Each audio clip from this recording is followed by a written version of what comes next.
my name is Alana Blumenthal. I am the museum director for Brigham City Museums, and today we're going to be doing a little textile conservation. We took a couple of dresses off of display in order to put up some new textiles. You should always rotate your textiles about every 6 months to prevent fading and that kind of thing. So today, myself and collections assistant Jennifer Hill and our intern Marta Bennett are going to be caring for and storing to preserve the 2 dresses that we took down off display. We are working with an archival textile box, so it is already buffered, but just to be extra cautious, I like to take a bit of our buffered paper and line the bottom and the edge first. So we can start by cutting out a sheet about that size. It doesn't have to be perfect because it can fold over on the sides once we put the dress in as well. For the dress itself, the first thing we'll do, the most important thing with textiles is preventing creases. Creases are stress points, and over time stress points are going to be where you're going to have breakage. So we will cut lengths, approximate lengths of our buffered acid-free tissue paper, and we'll stuff the dress.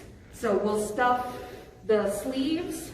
I'm not going to touch because you guys have your hands washed and I don't. But we'll stuff the sleeves, we'll stuff, and by stuffing, just loosely ball in there. It doesn't have to be rounded out. There's a person in there, just so that the sides aren't touching themselves and nothing is going to be creased.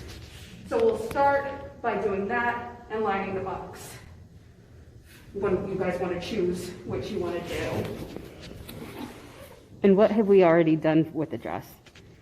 So what we've already done with the dress this morning is, so it was taken down off the mannequin a little while ago.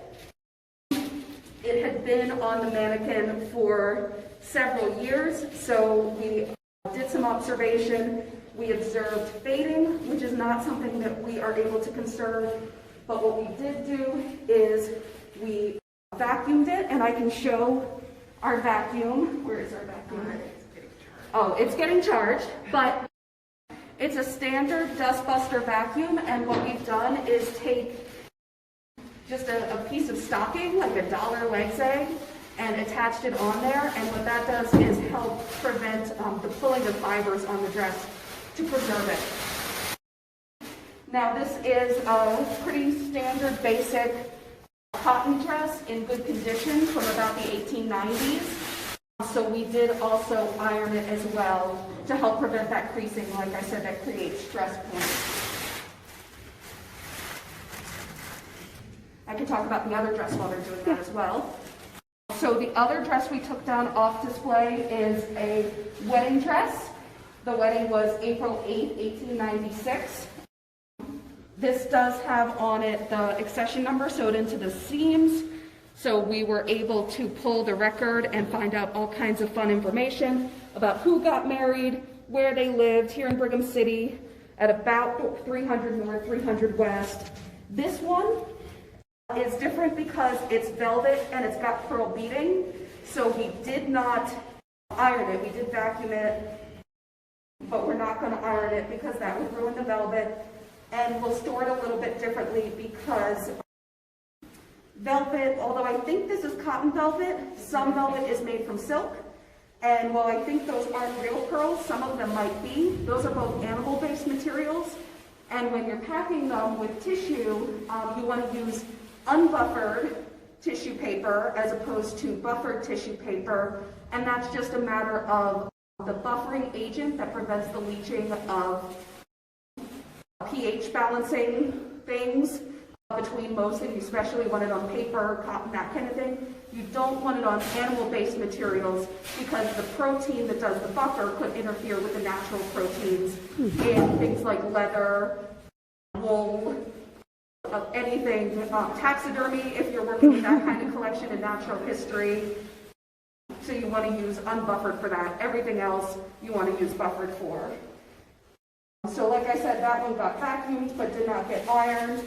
I also love, I'm not touching it because I don't have my hands washed, but the sleeves, they're called mutton leg sleeves, and they're just really fun, interesting puffing on the sleeves and then very tight in the arm. It probably looked beautiful on her wedding day. So, do you want to go check in on what they're doing? Yeah. Yeah, and Marta has very good instinct. She's lining the collar as well to prevent the crease there. It doesn't also pack tissue in as we're boxing it, because it will be folded onto itself, but just very loosely.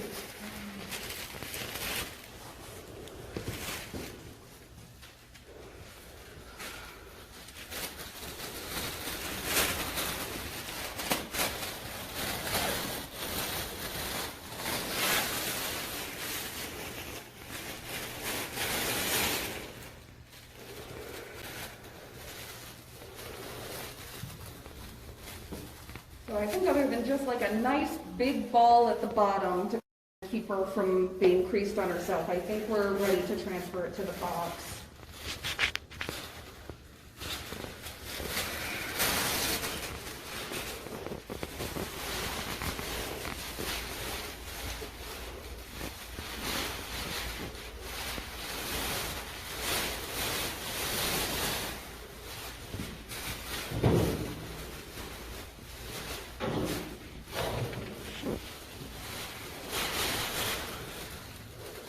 As you can see, I'll show you over here.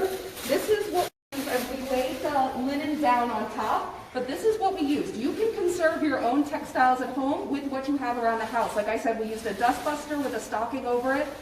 We used a regular ironing board. You can look up, there are resources online, and I can share out some links with this video to tell you what kinds of things you should and should not do with different materials.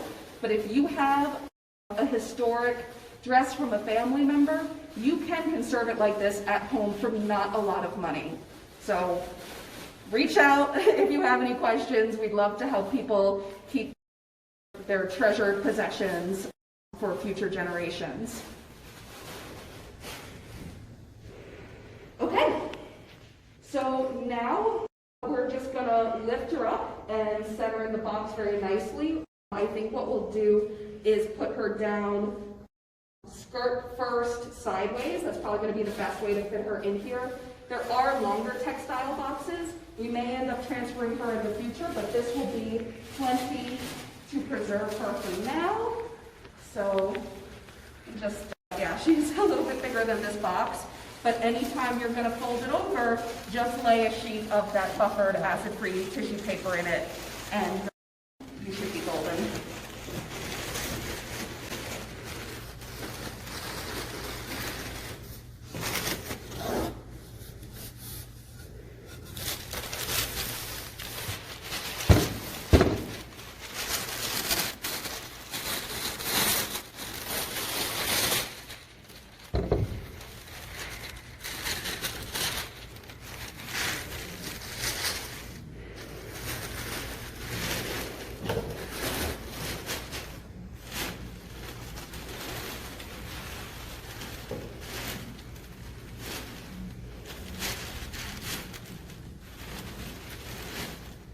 And I just want to give a shout out to our very excellent collections assistant, Jennifer, and our intern, who unfortunately is only with us for a couple of weeks, Marta. She's been mostly helping us with an inventory project to make sure we're taking the best possible care of our history collections here at the museum.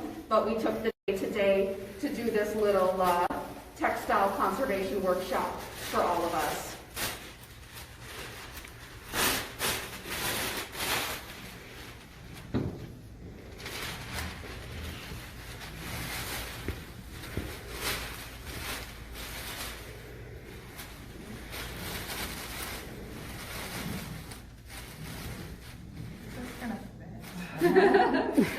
I thought it was. The skirt is so much wider after it was ironed and all. We may want to get a larger textile box.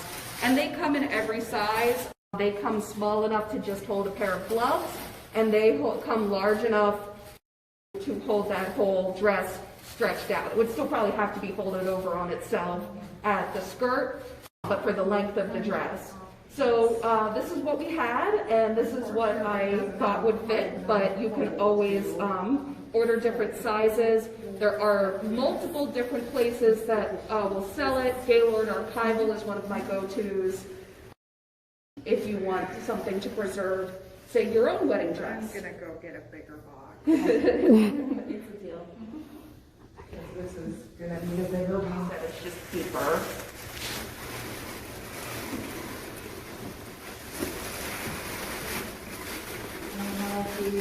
Especially sure about this tissue paper because this box used to hold minerals. So that's part of the issue is when we had to move the natural history collection, it was right around the time that the supply chain shut down and all of the boxes we ordered for that didn't come until after we had boxed most everything up. So we used some of our boxes that would have been used for textiles for that just to get, the move done. So this is telling me that I need to order more now.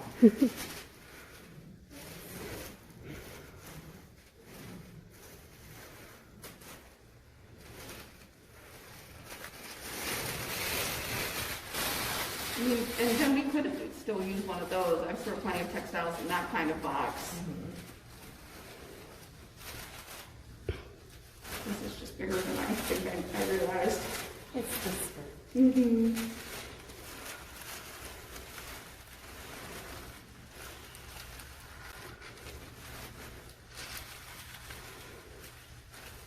How are we doing, Jennifer? Good.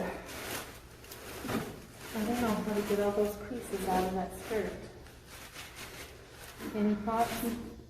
It's going to have creases. It's It's those just, are pleats too. yeah. I'd say that what we will probably do, we wanted to get her safe and out of the light for now because she's been on display for so long. And then I will go ahead and order a larger textile box and find the storage space for that. Put that safe out for the sleeves. That we think. Put it between the sleeves. Alana, can't help but notice that you've given this dress a pronoun. Can you explain just the thought behind? It's a beautiful thing, and I can guess why, but It's something that I do. It's not voluntary. I do tend to anthropomorphize the collections. And I think it's just the verbal indication of the care that we try to give these objects. I treat the dress as if it is a living thing, and I'm caring for its future life, and its future life hopefully will be long after we're all gone if we do this. She's been around since much before we were here. I don't do it on purpose, but dresses are usually she's when I'm talking about them. The bow in the back. Yes. Didn't dip. Okay. And then the last step that we'll do off camera, but we'll label the box. We'll go into our collections database. We'll update the location of where that is, and make any conservation notes. Something like maybe we want to transfer her to a bigger box when we order a batch of those, and then she's all taken care of and off display. hooray! I am a crow, and so normally I'm wearing a ton of jewelry, and I really like my stompy boots.